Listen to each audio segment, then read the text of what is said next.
What's up, YouTube? This is your boy Alex. Yes, I am going to work out. It is a Sunday. Yes, I am going to actually work out. But first, I got to make two YouTube videos. These will probably be like the last two or last three videos for headed into April, which will be spring break. Because I got to take a break from YouTube and come up with some more fun, interesting, exciting videos. Now, this one is going to be another highly anticipated sequel. I said I was going to do a part two to the top 7 animes that should be made into movies and television shows. So this one's going to be entitled Sex Game, the top 7 animes that should be made into movies and TV part 2. I told you in part 1 that if your favorite animes didn't pop up in part 1, they would pop up in part 2. And there's so many animes from the 80s, the 90s, the early 2000s, and the mid 2000s that I can't put them in all in one video or in 2 videos. So you know what that means. Expect a part 3 in the near future of me talking about your favorite anime. So if you don't get your favorite animes talked about in part 1 and part 2, look for them in part 3. There's so many animes that they're not easy to get to, okay? So bear with me. This is part 2, and no particular order, but I love to do these out of order because they're more fun, they're more exciting, and they're more challenging. So let's get to it. Coming in at number 7, Naruto. This is one that I seen when I was in high school and in college. My friends, and particularly my cousin, got me hooked on Naruto. Now, I'll watch Naruto and Bleach more than I watch One Piece, but my cousin watched all 3 of them. He got the books, the mangas, he's got the animes, and when he's not watching Dragon Ball, he'll watch Bleach, One Piece, but he'll watch Naruto from sunset to sunrise. And this sometimes gets on his wife's nerves because if he's not watching Spawn, he's watching Naruto. Now, Naruto can actually get made into a live action film. You could make this into 3 movies. If you just take the same concept of the Teenage Mutant Ninja Turtles, you got Naruto. You take the martial arts, the story element of good versus evil, right and wrong. You can explore the nature of the characters and how they get their abilities, how they're ninjas. And you can take that concept of the Teenage Mutant Ninja Turtles and make 3 movies out of it. And because they have so much material, you actually can go the television route. This movie would be good because you could start off how the first generation done this, and then how main characters in Naruto get exposed and how they become that second generation to try to pick up where their ancestors left off. That's what you could do with this story of Naruto. It would be like, what would happen if the Power Rangers and the Ninja Turtles fused? You would get Naruto. That's how you would do Naruto.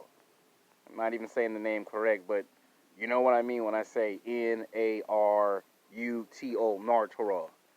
Somebody in the comment section will school me and correct me, but I have watched the anime. I do know it has something to do with ninjas, and I know that they did some crossovers with other animes, like One Piece did a crossover with Dragon Ball Z. Either Naruto or One Piece did a crossover with Dragon Ball Z.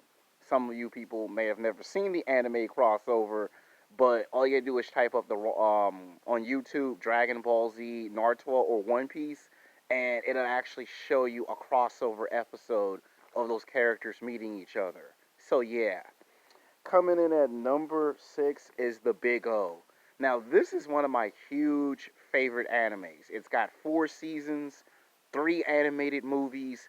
I used to watch this every day on Cartoon Network. In fact, I like the Big O so much that it's like James Bond meets Mission Impossible. You got a private eye detective that's military trained. He does martial arts. He speaks multiple languages. He wears a suit and tie. And it's like, what if James Bond met Batman? And his sidekick is a female cybernetic robot that you really don't want to make angry. And people used to make fun of the guy because he can't get laid, so his girlfriend is actually an artificial intelligent AI. Men would love the movie because if you can imagine Battle Angel and Ghost in the Shell being made, you can picture the Big O in the same way, futuristic.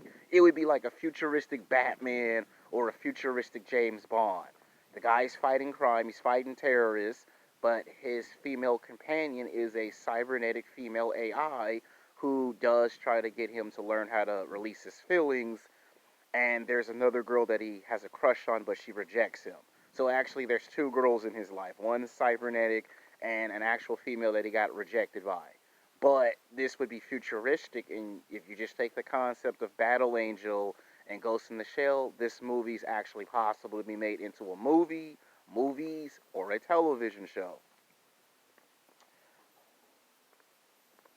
Coming in at number 5, CowBoy Bebop, another one of my all-time favorite animes from the 90s and the 2000s. The idea that you could be a space bounty hunter where you help the police and the FBI bring in all the criminals, this would be interesting because it's futuristic.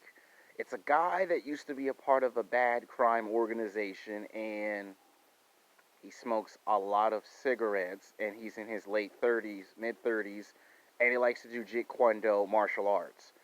And he's a bounty hunter, and he gets paired up with other bounty hunters, but they're in outer space going to different remote planets to track down the most dangerous criminals who escape Earth. This can actually work because Riddick, the Chronicles of Riddick movies, the Fleshback movies, have actually made this possible. You know, Pitch Black, Chronicles of Riddick, Riddick, those movies worked. So naturally, you can say it's Aliens meets Pitch Black. That's how you could do it, because he's a bounty hunter. He's in space with other bounty hunters, tracking down criminals, and you can make this where his past comes back to haunt him, and he has to make a decision: his friends or choosing his past. And you can kind of play with the mythology. You can make it where there's some guy or some girl that he was friends with as the main villain, and that has to force him to decide which is more important: his friends, his job, or his past. This anime, I like it. This anime's got 4 animated seasons, 2 animated movies, and I also used to watch this a lot. Big O and CowBoy Bebop were 2 animes I would watch if there was no Sailor Moon, no Road Warriors, no Dragon Ball Z. I would watch this anime. In fact, this almost got made into a live action film 9 years ago. 9 or 10 years ago, it almost got made into a movie. But production stalled because they couldn't decide which actor should play the main character, Spike. And you still can make this into a movie. If you want to, you can do a movie or two and then break it into a television show. You can take elements from Star Wars and Star Trek and it can still work, because of the fancy technology and gadgets. Coming in at number 4, Dead Note. Now, they've already made this, Netflix had already made this into a feature film, and it was bashed by fans and by critics. You can actually reboot Dead Note. Like, you actually could literally revamp it. This time, instead of going the movie route, this one I think you need to go with a television route, because if you just look at Vampire Diaries, the originals, that's the way I would do Dead Note. I would start off the movie where the guy's in high school or in college, he's in the library, he stumbles across a supernatural book that gives him the power to do all types of crazy nonsense. And he gets meet by a demonic creature who has to explain to him the rules of the Dead Note. Without giving too much of the story away, he would be trying to take out terrorists and criminals, and of course, certain people in political power. This would be better suited for a television show. You can give it 3 or 4 seasons. You know, See, the thing with a movie is it would have to get broke. If you went the movie route, then you would have to do it like It Chapter 1 and It Chapter 2. Like if you look at The Clown and the It movie, that shows that you actually could make Dead Note. If you just do It Chapter 1 and 2 with the idea of Vampire Diaries in the originals and make it supernatural theme, movie or television show, this idea works. And you can make the characters a cross between young and old, so that would be perfect. Light is not technically really a good guy. He's not really a bad guy. He's a little bit of both. There's a guy named Hero who thinks he can stop him because he works for the FBI. It's cat and mouse. You know, the police and the FBI have to go to this computer hacker to stop a guy that has a supernatural book.